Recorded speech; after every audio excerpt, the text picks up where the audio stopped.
국회의원 세종시 후보자님들을 모시고 지역발전 비전 공약을 들어보는 자리로 지역 언론인 여러분들과 함께 자리를 만들었습니다. 자, 오늘 네 번째 손님으로 세종시 갑구에 도전장을 내민 국민의힘 류재화 후보님을 모셨습니다. 안녕하십니까? 네, 안녕하세요. 네, 반갑습니다, 네. 후보님. 자, 정말 이제 선거일이 정말 중반을 넘어서 일주일 정도밖에 안 남았는데요. 정말 바쁘실 텐데 이렇게 시간을 내주셔서 감사드립니다. 네, 초대해 주셔서 감사합니다. 네. 자, 어제는요 한동훈 비대위원장께서 방문하셔서 후보 지지를 위한 지원 연설까지 해주셨는데 분위기가 좀 어떻습니까? 시민들이 굉장히 환호하고 환영하는 분위기였습니다. 원래 한동훈 위원장이 국회 완전 이전을 발표할 때부터도 시민들이 열렬하게 환호를 했는데요. 어제 세종시 지원 유세에 와서 네. 세종을 한국의 워싱턴 DC로 만들겠다고 정확하게 말씀을 하셨어요. 근데 그걸 보고 세종 시민들이 저 사람은 정말 약속을 지키려나 보다 그렇게 믿었거든요. 네. 그렇기 때문에 지금 40만 세종 시민뿐만 아니라 550만 충청권 도민들이 모두 다 환영하고 있습니다. 네. 자, 오늘 앞에 계신 우리 지역의 그 언론인 여러분들 공통 질문을 6가지를 정리해봤습니다. 자, 첫 번째로 후보님은 변호사이신데 정치를 하시겠다고 입문을 하셨어요. 네. 자, 입문하시게 된 동기나 어떤 이유가 있으신지 여쭤봐도 될까요? 제가 지금 나이가 만으로 40살입니다. 2024년 현재 40살인데 제가 나이는 젊지만 정치 입문한 시기는 좀 빠릅니다. 10년 전인 2014년에 제가 당시 안철수 대표가 이끄는 새정치신당의 당직자로 처음 발을 내딛었고요. 그 다음에 그 새정치신당이 김한길 대표가 이끄는 민주당과 합당을 해서 새정치민주연합이 됐습니다. 새정치민주연합에서 제가 안철수 당대표 수행비서로 일하게 됐는데 그게 제 정치 입문이라고 할 수 있겠습니다. 네. 두 번째 질문입니다. 세종시 후보들은 하나같이 모두 세종시 완성을 위한 자신이 적임자임을 자처하고 있습니다.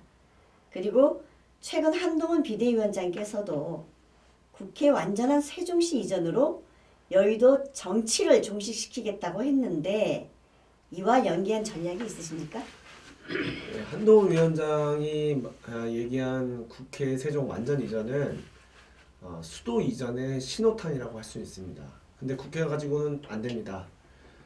입법부, 사법부, 행정부 전부가 다 세종시에 와야 하는 거죠. 수도가 이전돼야 하는 겁니다. 그래서 저는 제 1호 공약으로 신행정수도법 시즌2 추진을 약속드렸습니다. 20년 전 헌법재판소의 위헌 결정에 가로막힌 수도 이전법을 2024년 버전으로 업그레이드해서 다시 추진하겠다는 겁니다. 세종시를 수도로 완성하는 가장 쉽고 빠른 방법입니다. 네. 자, 세 번째 질문입니다. 현재 세종시 갑구에 처해 있는 현안 과제 중 가장 시급한 것이 뭐라고 생각하시며 이를 어떻게 극복하실지 말씀해 주십시오. 예, 제가 대통령직 인수위에서 세종시의 자족 기능을 확충하기 위해 기업을 유치해야겠다는 생각을 했습니다. 그래서 기업인들을 많이 만나 당신들이 세종시에 기업을 유치하거나 창업을 하려면 무엇이 필요하냐, 정부가 어떤 도움을 줘야 하겠느냐고 물었습니다. 그런데 놀랍게도 기업인들이 하나같이 대답한 게 하나 있었습니다. 그게 바로 세종시의 교육이었습니다. 세종시의 교육 여건이 좋아야 기업들이 온다는 겁니다. 기업들이 본인들이 채용할 만한 인재가 배출되는 석박사급 전문 인력입니다. 그것도 그런 인재가 배출되는 대학이 세종시에 있느냐 물었습니다. 그리고 자신들이 인재를 채용한다고 하더라도 그 채용된 인재가 마음 놓고 자녀를 교육시킬 수 있는 그런 교육 환경이 갖추어져 있는지를 물었습니다. 결국 세종시의 가장 중요한 화제라고 할 수 있는 자족 기능 확충을 위해서는 유치원부터 대학교, 대학원까지 전반적인 세종시의 교육 환경이 좋아야 한다는 겁니다. 그래서 저는 인수위를 마치고 세종시에 온 즉후부터 학군이 좋아야 세종이 산다라는 슬로건으로 열심히 교육 문제에 집중해 왔습니다. 네. 다음은 네 번째 질문입니다. 지난 18일 시청 브리핑실에서 사무 공약으로 공공데이터 AI 산업 메카로 조성하겠다고 발표를 하셨어요. 또 세종국립학원 설립에 관해서도 언급을 하셨는데 구체적으로 정리를 하신다면 어떻습니까? 예. 다시 한번 인수위 때 경험을 말씀을 드려야겠는데요. 제가 대통령직 인수위에 있어 보니까 전국 17개 시도가 저마다 이런저런 산업들을 육성해 달라고 가지고 옵니다. 그런데 그때 들었던 의문이 왜 그 지역의 그 산업을 육성해야 하느냐에 대한 대답을 잘 못하시더라고요. 정부의 지원을 받으려면 그 해당 지역의 특수성과 연계된 산업을 육성해야 합니다. 세종시의 경우는 중앙행정기관과 국제연구기관이 집중되어 있기 때문에 방대한 양의 공공 데이터가 매일매일 생산됩니다. 그 데이터를 활용해서 공공 데이터 AI 산업을 세종시에 집중 육성하면 세종시의 전략 산업으로서 충분히 기능할 수 있다 이렇게 생각합니다. 네. 또 세종국립학원 설립에 대해서도 말씀하셨는데 네. 아까 제가 강조드렸던 교육 문제와 연결되어 있습니다. 지금 세종시는 공교육이 굉장히 약한 상태인데요. 이 공교육을 더 보강하기 위해, 공교육을 복원하기 위해서는 사교육 이기는 공교육, 그것도 학업비 부담 없는 공교육이 필요합니다. 바로 세종시 지자체가 중심이 돼서 양질의 강의를 제공하고, 그리고 엄격한 학생 관리 시스템을 제공하고, 심지어는 양질의 식단까지, 밥까지 먹여주는 겁니다. 방학 때도 해주는 겁니다. 이런 세종국립학원이 있다면 공교육이 여러 가지 부족한 부분을 세종국립학원이 보완해서 전체적인 공교육이 더 보강되는 그런 그 의미가 있을 것 같습니다. 네. 자, 5번째 후보님들의 공통 질문이고요. 그만큼 중요한 질문이라고 생각합니다. 세종시의 최대 난제 중 하나가 상가 공실 문제인데 이를 극복할 해결 방안이 있으십니까?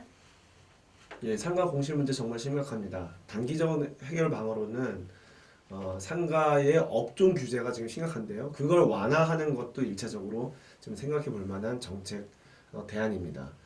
뿐만 아니라 지금 주차장이 부족해서 상가를 이용하지 못한다는 그런 소리도 있습니다. 그렇다면 주차장을 증설해야겠죠. 그리고 마지막으로는 잠깐 드랍존처럼 상가를 잠시 이용하기 위해 도로변에 주차를 했는데 그게 과태료를 물지 않아야 합니다. 그러니까 불필요한 상가 이용을 억제하는 수준의 과도한 규제에 대해서는 일부 풀어줄 필요가 있다는 거죠.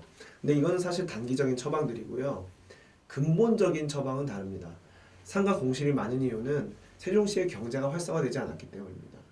세종시의 경제를 활성화하려면 결국 기업이 들어와야 됩니다. 아까 말씀드렸다시피 결국 기업은 또 교육이 좋은 곳에 들어오죠. 결국 교육이 좋아야 기업이 들어오고 기업이 들어와야 일자리가 창출되고 일자리가 창출돼야 사람들의 지갑이 시민들의 지갑이 두터워지고 그렇게 소비력이 증대돼야 상가든 어디든 가서 시민들이 소비를 합니다. 그럼 결국 경제 활성화 이루어지게 돼서 상가 공실도 해결되는 거죠. 네. 마지막으로 여쭤보겠습니다. 3파전에서 이영선 후보의 공천 취소로 사실상 김종민 후보와 2파전으로 겨뤄야 하는 선거인데요. 자, 어떠한 선거 전략으로 세종 시민의 표심을 확보할 것인지 그리고 유권자들께 전하고 싶은 말씀이 있으시면 한 말씀 부탁드리겠습니다.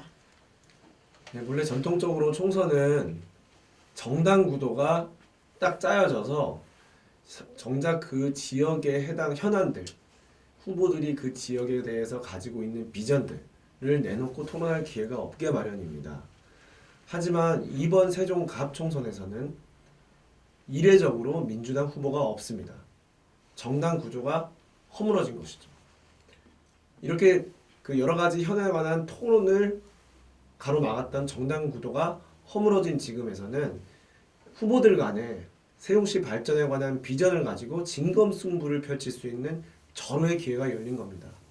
그래서 저는 이 기회를 맞아 시민 한 분 한 분께 제가 가진 비전과 세종시의 발전 방안 그리고 여러 가지 세종시의 산적한 난제들, 과제들에 대한 저만의 해결 방안들을 말씀드리려고 합니다. 네, 오늘 정말 어려운 시간 내주셨는데요. 자, 이제 일주일 정도 남았는데 더 화이팅 하시고요. 네, 감사합니다. 좋은 결과 있길 바라겠습니다. 오늘 말씀 감사합니다. 네, 감사합니다.